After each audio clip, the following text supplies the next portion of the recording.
Hello parents, ફરી સ્વાગત છે તમારું તમારી પોતાની ચેનલ વિરલના વિચારોમાં.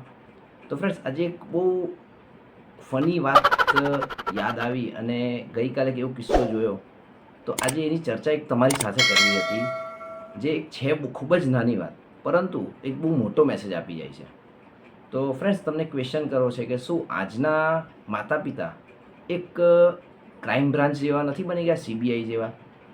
કારણ કે જ્યારે પણ નાનો બાળક હોય અથવા તો 8-10 વર્ષનું બાળક હોય, ઇનકેસ કદાચ કોઈ એના ફ્રેન્ડ્સ સાથે ઝઘડીને આવે અથવા તો મારામારી કરીને આવે, તો ઘણીવાર પેરેન્ટ્સને એવું લાગે છે કે શું મારું પેરેન્ટિંગ એટલું ખરાબ છે કે મારું બાળક બીજા સાથે ઝઘડીને આવે છે? અને એનાથી પણ વધારે પોતાના બાળકની ભૂલ હોય તો એ પેરેન્ટ્સ જાતે જઈને જે બાળક સાથે ઝઘડો થયો છે એ બાળકને પહેલાં તો પોતાના બાળકને સોરી કહેવાનું કહેશે, એની ઉપર એ બાળકના માતા પિતાને પોતે સોરી કહેશે અને એટલું બધું ઊંડાણપૂર્વક વ્યક્ત કરશે કે જાણે પોતે કંઈક ભૂલ કરી છે, પોતાના છોકરાએ કંઈક ભૂલ કરી છે અને પોતાનું પેરેન્ટિંગ ખોટું છે. તો ફ્રેન્ડ્સ, આવું ના કરો.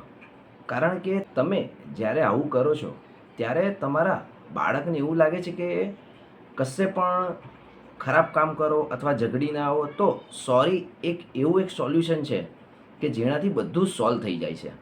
અને ઘણીવાર પેરેન્ટ્સ એટલું બધું બાળકને ગિલ્ટી ફીલ કરાવી દે છે કે તે આ વસ્તુ કરી જ કેમ.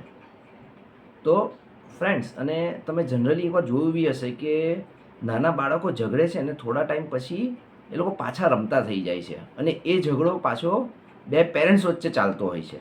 આવું અમે ઘણીવાર જોયું છે. બાળકને પોતાની રીતે ઝઘડો સોલ્વ કરવા દો. જે પણ મેટર થઈ છે એ લોકો અંદર સોલ્વ કરી જ લેતા હોય છે.